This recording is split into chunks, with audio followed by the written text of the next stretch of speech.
ඔබ සැම සාදරයෙන් පිළිගනිමු. අද පාඩම ආරම්භ කරමු.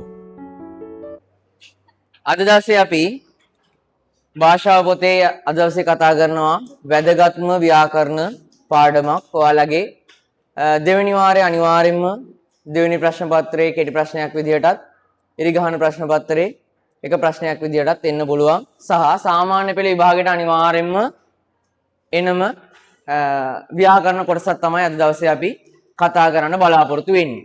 මොකද්ද විභක්ති කියන ව්‍යාකරණ කොටස තමයි අද දවසේ කතා කරන්න අපි බලාපොරොත්තු වෙන්නේ.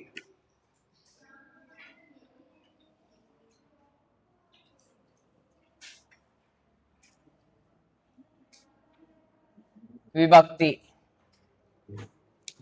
මොකද්ද විභක්ති කියලා කියන්නේ? අපි 10 වසරේදී ඉගෙන ගත්තා. ඔය වගේම ව්‍යාකරණ කොටස මොකද්ද? අපිට තියෙන වැදගත්ම ව්‍යාකරණ කොටසක් මොකද්ද? සංදි. නේද? විභක්ති තියෙනවා ඊළඟට තව ඉස්සරහට සමාස කියන පාඩම තියෙනවා ව්‍යාකරණ කොටස් වලින් වැදගත්ම කොටසක් ඔය. හරි. එතකොට අද දවසේ අපි විභක්ති පාඩම කතා කරනවා. මොකද්ද විභක්ති කියලා කියන්නේ? ඔෂෙදි මොකද්ද විභක්ති කියලා කියන්නේ? විභක්තිය කියන්නකෝ. විභක්ති කියලා කියන්නේ මොනවද? අන්සමත්. විභක්ති. හරි. විභක්ති කියනවා පුතේ මේ අපේ පැරණිම සිංහල භාෂාවට තියෙන පැරණිම ව්‍යාකරණ ග්‍රන්ථය මොකද්ද?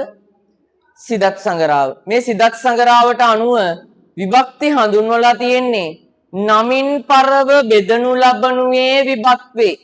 මොකද? නමින් පරව බෙදනු ලබනුයේ විභක්ති. ඒක මොකද්ද තේරුම? නාම පදයකින් පසුව විවිධ අර්ථ ලැබෙනසේ බෙදා වෙන් කරන්නේ විභක්ති නම් වේ. පැහැදිලිද? නාම පදයකට පසුව නාම පදයකට පරව විවිධ අර්ථ ලැබෙන විදිහට බෙදා වෙන් කරන්නේ විභක්ති නම් වේ. හොඳට මතක තියාගන්න ඕනේ විභක්ති කියන්නේ මොකද්ද කියලා. හරි. ඊට පස්සේ ඔයා දැනගන්න ඕනේ දේ තමයි විභක්ති ගැන කතා කරද්දී අපිට වැදගත් වෙන තවත් ප්‍රධානම දෙයක් තමයි පුතේ නාම පද කියන එක. නාම පද. ඇයි නමින් පරව බෙදනු ලබනුයේ විභක්තිනම්. නාම පදයකින් පසුව විවිධ අර්ථ ලැබෙන විදිහට බෙදා ලබන්නේ විභක්ති නම් අපට වැදගත් වෙනවා විභක්ති ගැන කතා කරද්දි මොකද්ද? නාම පද කියන එක වැදගත් වෙනවා. හරිද? ඔන්න උදාහරණයක් අරන් බලමු අපි. දැන් නාම පදයක් ගන්නවා මිනිසා කියලා. මිනිසා කියන නාම පදේ ගත්තොත් මේක හැදිලා තියෙන්නේ කොහොමද? මිනිස් ධන මිනිස් කියලා කියන්නේ මිනිස් කියන්නේ පුතේ මොකද්ද? නාම ප්‍රകൃතිය කියලා අපි කියනවානේ. නැත්නම් ශබ්ද ප්‍රകൃතිය කියලාත් අපි හඳුන්වනවා. ආ කියන විභක්ති ප්‍රත්‍යය ආපුවම තමයි මිනිසා කියන පදේ නිර්මාණය වෙන්නේ. මිනිසා කියන නාම පදේ නිර්මාණය වෙන්නේ. එතකොට හිතන්න මේ මිනිසා කියන පදේ තනිව ගත්තාම අර්ථයක් එනවද අපිට? නෑ. අපිට භාෂාව භාවිත කරද්දී මිනිසා කියන පදේ විතරක් තනිව අරගත්ත කියලා වැඩක් නෑ. අපි මේක යොදනවා කොයි ආකාරයටද? භාවිතයේදී අපි යොදනවා මිනිසාගේ මිනිසාට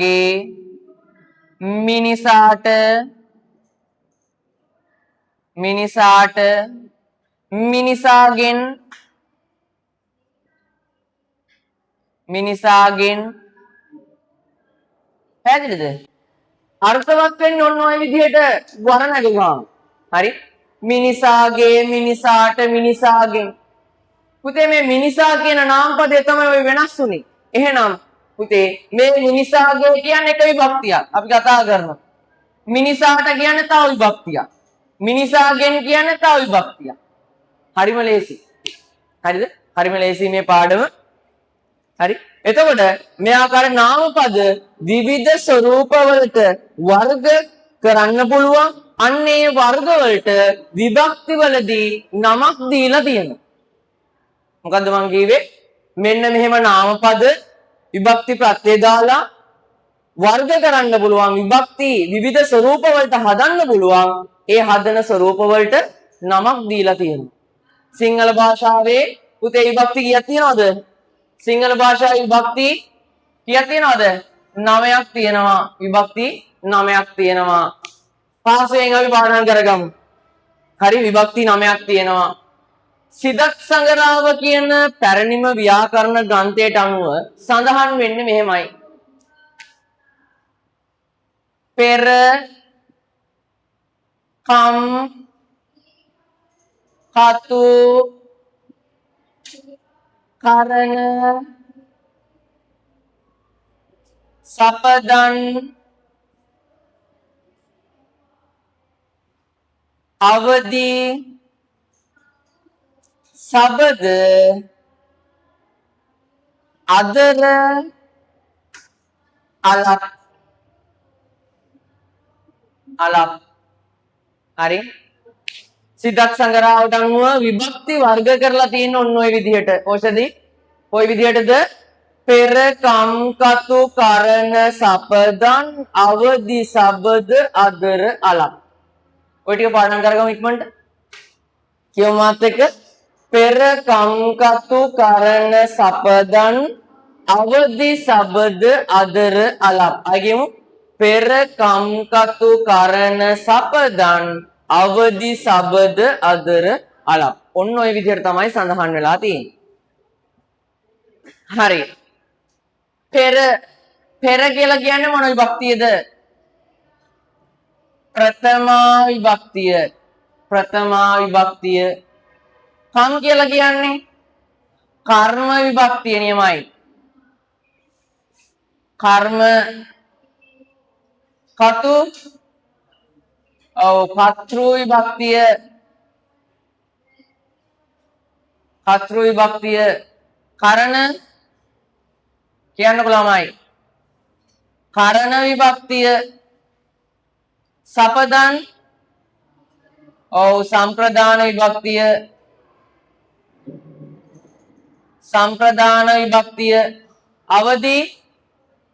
විභක්තිය අවදි විභක්තිය සබද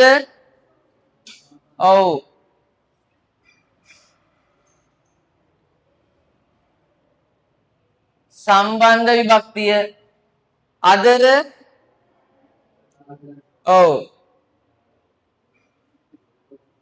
ආධාර විභක්තිය අලක් ආලපන විභක්තිය එහෙනම් විභක්ති ටිකක් ගාලා කියවන්න යන්න ප්‍රථමා විභක්තිය කර්ම විභක්තිය කතෘ විභක්තිය කරණ විභක්තිය සම්ප්‍රදාන විභක්තිය අවදි විභක්තිය සම්බන්ධ විභක්තිය ආධාර විභක්තිය ආලපන විභක්තිය අර ටික පාඩම් කරලා කියාගෙන යන්න බලන්න පෙර කම් කතු කරණ සපදන් අවදි සබද අදර අලක් පෙර කියන්නේ පෙර කියන්නේ ප්‍රථමා විභක්තිය කම් කර්ම විභක්තිය කතු කතෘ විභක්තිය කරණ විභක්තිය සපදන් සම්පදාන විභක්තිය අවදි විභක්තිය සබද සම්බන්ධ විභක්තිය අදර ආධාර විභක්තිය අලක් ආලපන විභක්තිය මම ඔයාලට මේ විභක්ති නමය ඊටාම පහසුවෙන් පොඩි වේලාවක් තුලදී කියලා දෙනවා බලන්න ඊටාම කෙටි වේලාවක් තුලදී මෙන්න මේ විභක්ති ටික ඉක්මනට කියලා දෙන්න හරි ඉක්මනට කියලා දෙන්න හොඳට අහගෙන ඉන්න හරි හොඳට අහගෙන ඉන්න ප්‍රථමා විභක්තිය හරි ප්‍රථමා විභක්තිය පුතේ ප්‍රථමා විභක්තිය කියලා කියන්නේ ප්‍රථමා විභක්තියට ගැනෙන්නේ පුතේ උක්ත පද මොන පදද උක්ත පද යම්කිසි වාක්‍යයක උක්ත පද තමයි ප්‍රථමා විභක්තියෙන් සිටින්නේ එහෙනම් කියන්න පුතේ කතෘකාරක වාක්‍යයක නම් උක්ත පදය වෙන්නේ මොන පදේද කතෘ පදය හරි. අපි ගමු උක්ත කර්තෘ කියලා. උක්ත කර්තෘ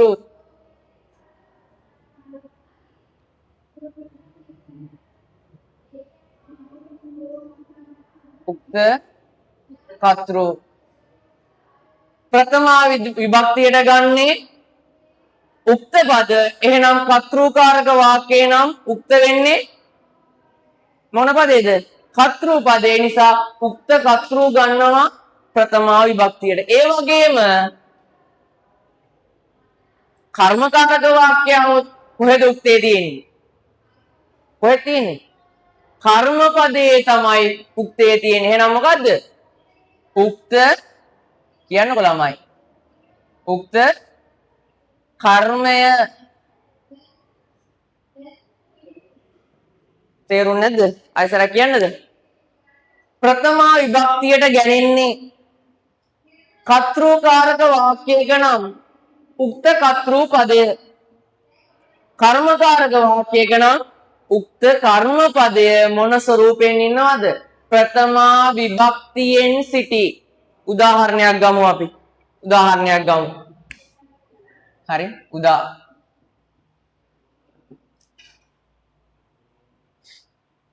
දෙමාපියෝ දරුවන් පෝෂණය කරති.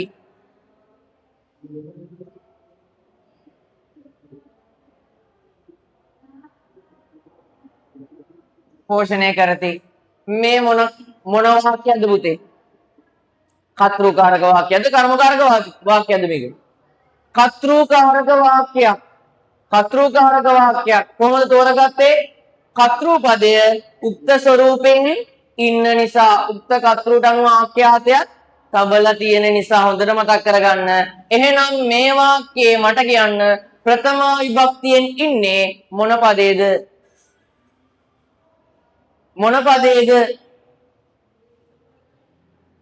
මෙන්න කර්තෘකාරක වාක්‍යයේ උක්ත කර්තෘ ප්‍රථමා විභක්තියෙන් ඉන්නවලු. මේ වාක්‍යයට අනුව මොන පදේද ප්‍රථමා විභක්තියෙන් ඉන්නේ?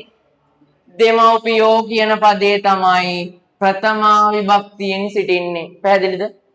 තේරුණාද නැද්ද? තේරුණා. හරි. කර්මකාරක වාක්‍යයක් අපි අරන් බලමු. මේකම කර්මකාරයට අරමු. දෙමාපියන්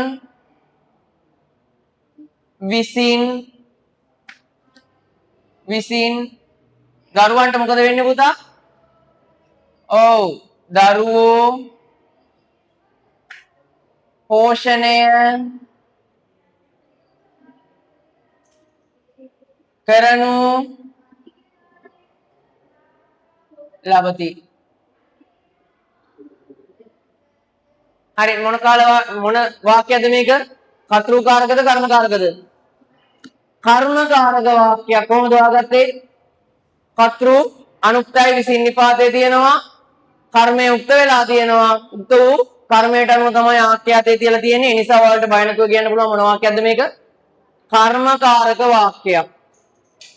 දැන් මෙතන බලන්න කර්මකාරක වාක්‍යවල නම් උක්ත කර්මය මොන ස්වරූපයෙන් ඉන්නේ? ප්‍රථමා විභක්තියෙන් ඉන්නවා. 100න් අහගන්න ලේසි පාඩම. 100න් අහගත්තොත්. එහෙනම් මේකේ තියෙන කර්මපදය මොකද්ද? උක්ත වූ කර්මපදය මොකද්ද? දරුවෝ කියන පදය. මෙන්න මේ විදිහට වාට විභාගෙත් අද කළු වපුරින් ඇවිල්ලා අහලා තිබ්බොත් මොන විභක්තියටද අයිති වෙන්නේ කියලා මොන විභක්තියද අපි ලියන්න ඕනේ? ප්‍රථමා විභක්තියට. තේරුණාද? කොච්චරයි ප්‍රථමා විභක්තිය ගැන කියන්නේ. හරිද? හරි. නියමයි. ඊළඟට නම් අපි ඊළඟට තියෙනවා මොකද්ද? කර්ම විභක්තිය. ඊළඟට තියෙන අපිට කර්ම විභක්තිය. කොහොමද කර්ම විභක්තිය වාක්‍යයක් තුල හඳුනගන්නේ? හරි. වාක්‍යයක් තුල හඳුනගන්නේ කොහොමද? හරි. පුතේ කර්ම විභක්තිය වාක්‍යයක් තුල හඳුනගන්නේ අනුක්ත කර්මය.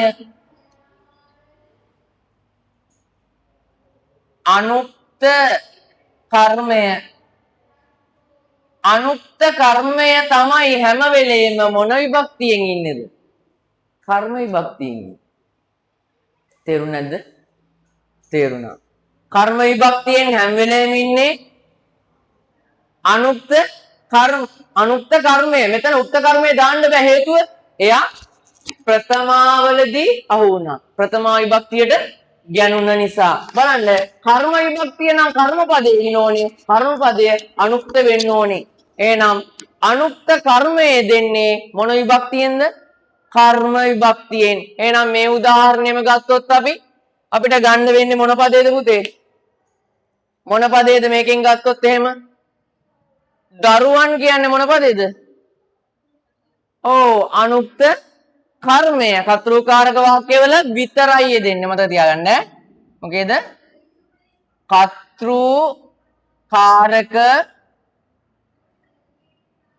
කර්තෘකාරක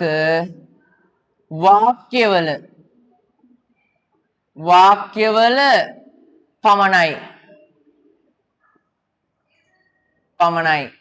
එහෙනම් කර්තෘකාරක වාක්‍යවල අනුක්ත කර්මය මොන ස්වරූපයෙන් දින්නේ? කර්ම විභක්තියෙන්. තේරුණාද නැද්ද? තේරුම් නැත්නම් කියන්න ආයෙ කියලා දෙන්න ඈ. තේරුම් නැති කෙනෙක් ඉන්නවද? හංසි තේරුණාද? හරි. ඊළඟට යන්න.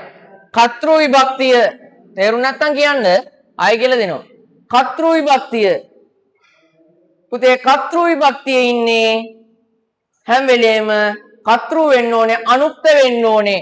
අනුක්ත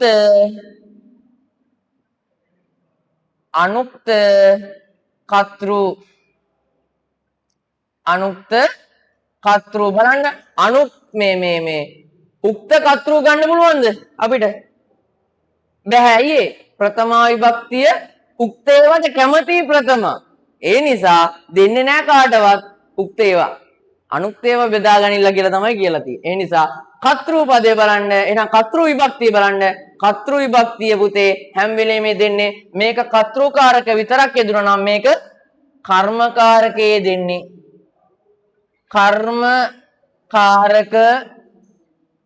කර්මකාරක වාක්‍යවල පමණයි යෙදෙන්නේ. එහෙනම් මට කියන්න මෙන්න කර්මකාරක වාක්‍යයක් තියෙනවා. මට කියන්න කර්තෘ විභක්තිය මොකද්ද? කර්තෘ විභක්තිය මොකද්ද? කර්මකාරක වාක්‍ය මෙන්න කර්මකාරක වාක්‍ය. මේකේ අනුක්ත කර්තෘ පදේ මොකද්ද? දෙමව්පියන්. එහෙනම් මේ දෙමව්පියන් යෙදෙන්නේ කර්තෘ විභක්තියෙන්. තේරුණාද නැද්ද? ආයෙසරයක් පැහැදිලි කරන්නම් මේ ටිකම කියන් ගිහිල්ලා. හොඳේ? හරි. ඊළඟට කරණ විභක්තිය. දැන් ඊටු ටික හරිම පහසුයි ඈ. ඊටු විභක්ති ටික හරිම පහසුයි. කරණ විභක්තිය. කර්තෘගේ ක්‍රියාවට උපකාරී වන. හරි? උපකාරී උදව් වන ඉවහල් වන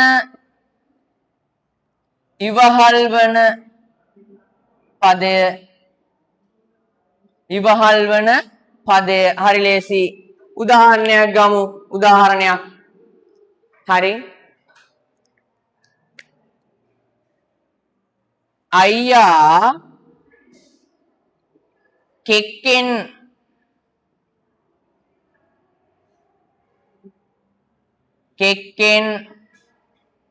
අඹ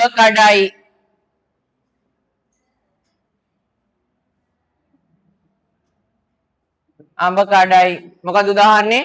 අයියා කෙක්කෙන් අඹ කඩයි. අයියා අඹ කඩයි. මොකෙන්ද? ඔන්න අහන්න ඕනේ ප්‍රශ්නයක්. මොකෙන්ද ළමයි? හරි. කෙක්කෙන් තමයි අඹ කඩන්නේ. හරි. කෙක්කෙන් අඹ කඩයි. එහෙනම් පුතේ කියන්න මේ වාක්‍යයේ කරණ විභක්ති පදේ මොකද්ද? කෙක්කෙන්. පියවරු ආදරයෙන් දරුවන් රැකබලා ගනිති. දෙමාපියෝ රැකබලා ගනිති. කොයි විදිහටද? ආදරයෙන් රැකබලා ගනිති. එහෙනම් ආදරයෙන් කියලා කියන්නේ කරණ විභක්ති පදය.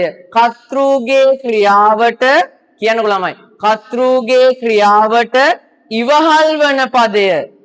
කර්තෘගේ ක්‍රියාවට ඉවහල් වන පදයට අපි කියනවා මොකක් කියලාද? කරන විභක්තිය කියලා කියනවා. කර්තෘගේ ක්‍රියාවට උපකාරී වන ඉවහල් වන පදයට කියනවා අපි මොකක් කියලාද? කරන විභක්තිය කියලා කියනවා. හරි. ඊළඟට සම්ප්‍රදාන විභක්තිය. මේක ඊටත් වැඩිය පහසුයි. සම්ප්‍රදාන ලබන්නෙක් ඉන්නවා. හරි. ලබන්නෙක් සිටී.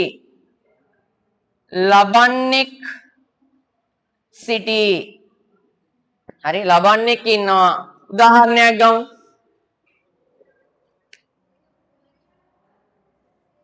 ගුරුවරු සිසුන්ට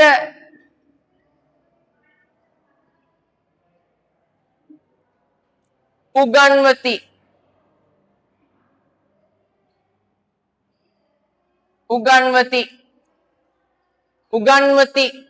කාටද ළමයි? කාටද? අන්න සිසුන්ට. එහෙනම් සිසුන්ට කියන්නේ ලබන කෙනා. උගන්වන දේ ලබන කෙනා කවුද? සිසුන්. එහෙනම් සිසුන්ට කියලා කියන්නේ මොන විභක්තියද? සම්ප්‍රදාන විභක්තිය. බලන්න කොච්චර ලේසිද කියලා. කාටද කියලා හිව ගමන් එනවා පිළිතුර සිසුන්ට කියලා. එහෙනම් ගොඩක් වෙලාවට පුතේ හැම වෙලේම වගේ සම්ප්‍රදාන විභක්තිය වචනය අගට එනවා. ට අකුර. හරි. ට අකුර එනවා මතක තියාගන්න. අපි ඉස්සරහට අභ්‍යාස ටික කරද්දී ඔයාලත් එක්ක අපිට බලා ගන්න පුළුවන් මේ වැඩි. හරි. අවදි විභක්තිය. අවදි. මොකක්ද අවදි විභක්තියෙන් කියන්නේ? කියන්නකෝ. අවදි වෙන්වීමක් නේ. වෙන්වීමක්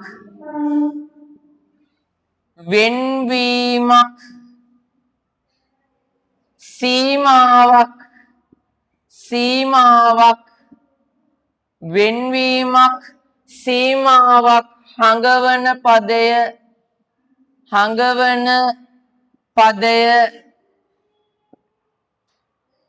හඟවන පදය උදාහරණයක් ගමුද?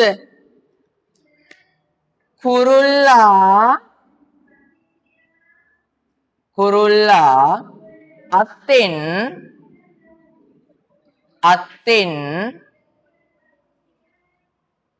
ඉගිලී යයි.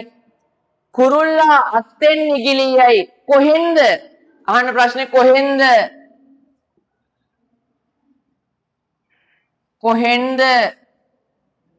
කොහෙන්ද පුතේ ඉගිල්ලන්නේ? අත්තෙන්. එහෙනම් අත්තෙන් කියලා කියන්නේ මොන විභක්තියද? අවදි විභක්තිය. අවදි විභක්තිය නම් මතක් වෙන්න ඕනේ සීමාවක්, වෙන්වීමක්. හරි. වෙන්වීමක් සීමාවක් ගැන අනිවාර්යෙන්ම කියවෙන්න ඕනේ. හරි. අපි පාසලෙන් පිටව ගියෙමු. පාසලෙන් පැහැදිලිද? වෙන්වීමක් සීමාවක් කියවෙනවා නම් ඒක අවදි විභක්තියෙන් තමයි සිටින්නේ. අවදි විභක්තියෙන් සිටින්නේ. ඊට පස්සේ සම්බන්ධ විභක්තිය. හරි. සම්බන්ධ විභක්තිය. මොකද්ද මේ සම්බන්ධ විභක්තිය කියන්නේ? අයිතිය. තමන්ගේ. හරි. අයිති කරගන්න කැමති නේද? අත්හරින්න නෙමෙයි අයිති කරගන්න. හරි. සම්බන්ධ විභක්තිය බලන්න. අයිතිය ගැන ප්‍රකාශ වෙනවා. එහෙනම් අපි මෙහෙම ගමු. මේ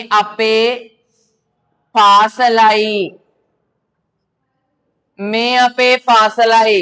පුතේ මේකේ අයිතිය කාගේද? අයිතිය කාගේද? කාගේද? මේ වාක්‍යයේ අයිතිය කාගේද? අපේ. හරි. පාසලේ අයිතිය ඔන්න අපේ. හරි. අපේ සම්බන්ධ විභක්තිය. අයිතියක්. මේ මගේ පොත. මේ මගේ ළමයි. හරි. මගේ. හරි. අයිතියක්. ආධාර විභක්තිය. හරි. ආධාර විභක්තියෙන් මොකද්ද කියන්නේ? දරා සිටිනවා යන අදහස එනවා. ආධාර විභක්තියෙන් දරා සිටිනවා යන අදහස එනවා. හරි. දරා සිටිනවා.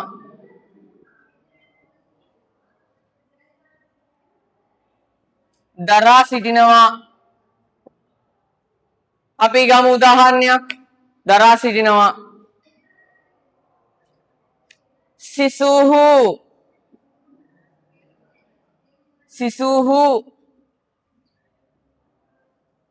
පාසලෙහි අහගන්න. සිසුහු පාසලෙහි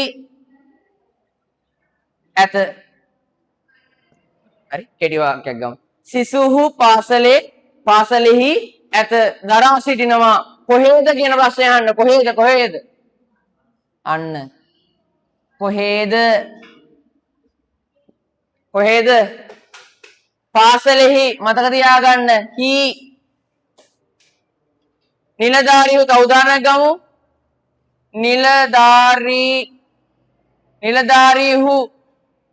නිලධාරීහු පුටුවල සිටිති. කොහේද? පුටුවල අන්න වල. හරි වල. මේ ගමෙන්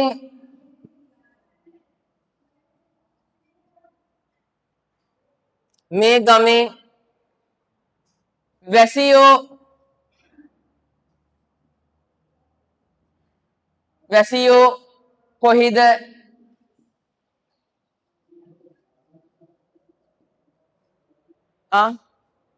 මේ ගමේ වැසියෝ කොහෙද? එහෙනම් මොකද්ද? කොහෙද කියලා අහුවාම කොහෙද? ගමේ වැසියෝ. ගමේ. හරි. එහෙනම් ඔන්න බලන්න. හී ආවත් වල ආවත් ඒ යන શબ્දය ආවත් මොකද දෙන්නේ? ආධාර විභක්තියෙන් ඉන්නේ. දරා සිටිනවා කියන අදහස තමයි එන්නේ. හරි. ඊළඟට ආලපන විභක්තිය අවසාන එක ආලපන විභක්තිය. ආලපන විභක්තියෙන් කියන්නේ මොකද්ද? ආමන්ත්‍රණය. මොකද්ද පුතේ? ආමන්ත්‍රණය.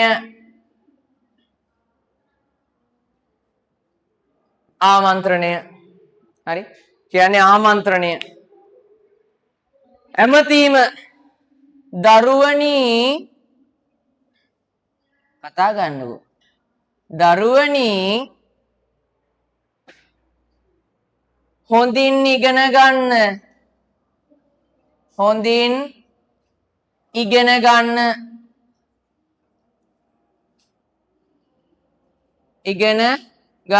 කියන්න පුතේ.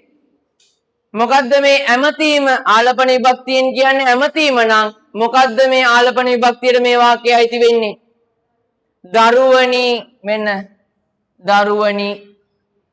දරුවනි හොඳින් ඉගෙන ගන්න. ආමන්ත්‍රණ පදේ තමයි මොන විභක්තියෙන් සිටින්නේද? ආලපන විභක්තියෙන් සිටින්නේ. ආයසරයක් චූට්ටක් බලන්න මම පැහැදිලි කරගෙන යනවා ඉක්මනට. බලන්න සිදත් සංගරාවට අනුව පුතේ කොහොමද මේ විභක්ති වර්ග කරලා තියෙන්නේ? පෙර කම්කතු කරන සපදන් අවදි සබද අදර අලප්. හරි. පෙර කියලා කියන්නේ ප්‍රථමා විභක්තිය, කම් කියලා කියන්නේ කර්ම විභක්තිය, කතු කියලා කියන්නේ කතෘ විභක්තිය, කරණ කියලා කියන්නේ කරණ විභක්තිය, සපදන් කියලා කියන්නේ සම්ප්‍රදාන විභක්තිය, අවදි විභක්තිය, සබද සම්බන්ධ විභක්තිය, අදර ආධාර විභක්තිය, අලප් ආලපන විභක්තිය. විභක්ති ටික පැහැදිලිද? විභක්ති කීයක් තියෙනවද? 9ක් තියෙනවා. විභක්ති වර්ග 9 පාඩම්ද දැන්? ෂුවර්ද? පාඩම් තියෙන්න ඕන. හරි. මෙන්න බලන්න ප්‍රථමා විභක්තියෙන් කියුනේ මොකද්ද? ප්‍රථමා විභක්තිය කොහොමද අපි හොයාගන්නේ? ප්‍රථමා විභක්තියට කවුද ආස? උක්ත පද තමයි ආස. හරි. එහෙනම් කතෘකාරක වාක්‍යයක උතේ උක්ත පදේ තියෙන කොහෙද? කතෘකාරක වාක්‍යයක උක්ත පදේ තියෙන කොහෙද? කතෘ පදේනේ. කතෘකාරක වාක්‍යයක උක්ත පදේ තියෙන කොහෙද? කතෘ පදේ. එහෙනම් උක්ත කතෘ මොන ස්වරූපයෙන් දින්නේ? ප්‍රථමා විභක්තිය අහගන්න ඕනේ. ඊළඟට කර්ම පදයක් ගත්තොත්, කර්මකාරක වාක්‍යයක් ගත්තොත්, ඒකේ කොහෙද තියෙන්නේ? උක්ත පදය. කර්මයේ තමයි උක්ත පදේ තියෙන්නේ. එහෙනම් කර්මකාරක වාක්‍යයක වලගේ අහලා කර්මය, උක්ත කර්මය තද කළු අකුරින් මුද්‍රණය කරලා අහලා තිබ්බොත් ඔයාලා මොන විභක්ති ගණනටද ලියන්න ඕනේ? මොන විභක්ති ගණනට අපි ගන්න ඕනේ? ප්‍රථමා විභක්ති ගණයට. තේරුණාද නැද්ද? අවංගම තේරුණාද නැද්ද? හරි. එහෙනම් කර්තෘකාරක වාක්‍යයක නම් උක්ත කර්තෘ ප්‍රථමා විභක්තියෙන් ඉන්නවා. කර්මකාරක වාක්‍යයක නම් උක්ත කර්මයේ නිපුතේ උක්ත වෙන්නේ මොකද්ද? කර්මපදේ නේද? මේ බලන්නකෝ දෙමව්පියන් විසින් දරුවෝ පෝෂණය කරනු ලබති. මේක උක්ත වෙලා තියෙන්නේ දෙමව්පියන්ද දරුවෝද? කර්මකාරක වාක්‍යයේ උක්ත වෙලා තියෙන්නේ දෙමව්පියන්ද දරුවෝද කියලා කියන්න මට. දරුවෝ තමයි උක්ත පදය. හැබැයි මේකේ කර්මය තමයි උක්ත වෙලා තියෙන්නේ. එහෙනම් ප්‍රථමා විභක්තියට අයිති වෙනවා උක්ත කර්තෘ සහ උක්ත කර්මය කියන පද දෙක. පැහැදිලිද? හරි. දෙවෙනි එකට යන් අපි. කර්ම පදය.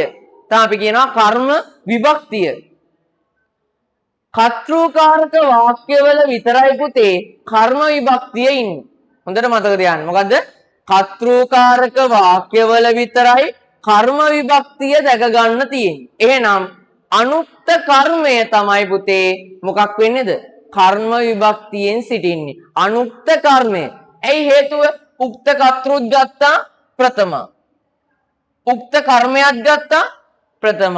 එහෙනම් මෙයාට එකක් දෙනවා කර්මය.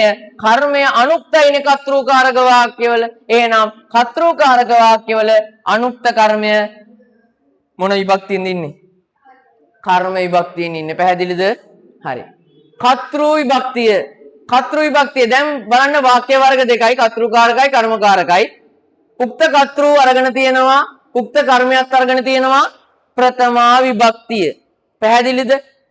කර්ම විභක්තිය ගත්තා අනුක්ත කර්මය ඉතුරු වෙලා තියෙන්නේ අනුක්ත කර්තෘ විතරයි. එහෙනම් කර්තෘ විභක්තියෙන් කියන්නේ මොකද්ද? අනුක්ත කර්තෘ තමයි කර්තෘ විභක්තිය ගන්නෙ. හරි. අනුක්ත කර්තෘ තමයි කර්තෘ විභක්තිය ගන්නෙ. එහෙනම් මොන වාක්‍යවල විතරද? කර්මකාරක වාක්‍යවල විතරයි. හොඳට මතක තියාගන්න. කර්මකාරක වාක්‍යවල විතරයි. නියමයි. ඊළඟට යන් අපි කරණ විභක්තිය. ඊළඟට තියෙන මොකද? කරණ විභක්තිය. අපි අභ්‍යාස කරද්දී ලේසි. හරි. කරණ විභක්තිය. මොකද්ද කරණ විභක්තියෙන් කෙරෙන්නේ? කර්තෘගේ ක්‍රියාවට කියන්නකෝ උදව් වන, ඉවහල් වන, උපකාරී වන පදය හඟවන පදය අපි කරණ විභක්තියෙන් සිටිනවා කියලා කියනවා. උදාහරණයක් විදිහට අයියා කෙක්කෙන් අඹ කඩයි. අඹ කඩයි මොකෙන්ද?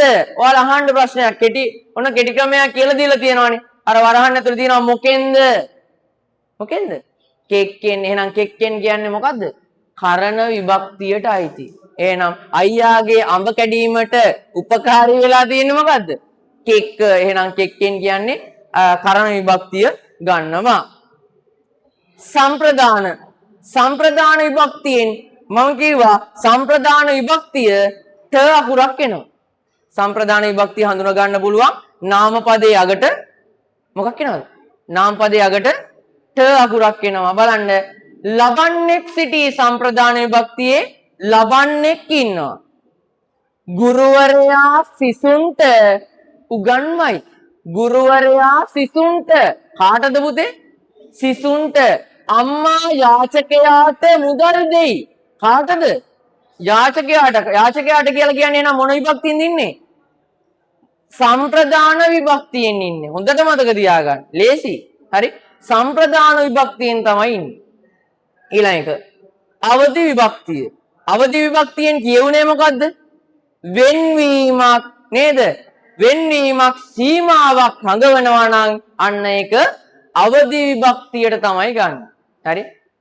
හරි අවදි විභක්තියට තමයි ගන්න. බලමු. කුරුල්ලා අත්ෙන් නිගිලී යයි. කොහෙන්ද? අත්ෙන්. ළමයි පාසලෙන් පිටව යති. පාසලෙන්. හරියට වැඩේ තේරුම් ගත්තා නම් මේක අල්ලගන්න ලේසි. හරි? ඊළඟ එක සම්බන්ධ විභක්තිය. සම්බන්ධ විභක්තිය කියන්නේ මොකද්ද? අයිතියක්. අයිතියක්නේ. අයිතියක් හැඟවෙනවා යම්කිසි වාක්‍යයක අයිතියක් හැඟවෙන පදය සම්බන්ධ විභක්තියෙන් ඉන්නවා. මේ අපේ පාසලයි කාගේද? අපේ. මේ මගේ පොතයි. කාගේද? මගේ. හරි. ඊළඟට ආධාර විභක්තිය. ආධාර විභක්තිය දරා සිටිනවා කියන අදහස එනවා. හරි. දරා සිටිනවා යන අදහස එනවා. හරි. අපි බලමු උදාහරණයක්. සිසුහු පාසලෙහි ඇත. කොහේද? ප්‍රශ්නේ අහන්න. කොහේද? පාසලෙහි. නිලධාරීහු පුටුවල සිටිති. කොහෙද? පුටුවල. හරි. ලේසි. ඊළඟට ආලපන විභක්තිය. ආලපන ආමන්ත්‍රණය. ආමන්ත්‍රණය. එහෙනම් බලන්න දරුවනි හොඳින් ඉගෙන ගන්න මේ වාක්‍යයේ තියෙන ආමන්ත්‍රණය මොකද්ද? ඇමතීම මොකද්ද? ඇමතීම තියෙන වචනේ මොකද්ද? දරුවනි. දරුවනි කියන එක පුතේ මොන විභක්තියින්ද ඉන්නේ? ආලපන විභක්තියෙන්. ඔන්න බලන්න මේ ටික අර පිටු ගණනාවක් තියෙනවාලයි පොතේ. ඔන්න එක පොලේකම ওই ටික හදා ගන්න පුළුවන් විභක්තිත් ඉවරයි. හරිද? විභක්තිත් ඉවරයි. ওই ටික පුළුවන් නම් ඉතුරු ටික කරගෙන යන්න පුළුවන්. හරි?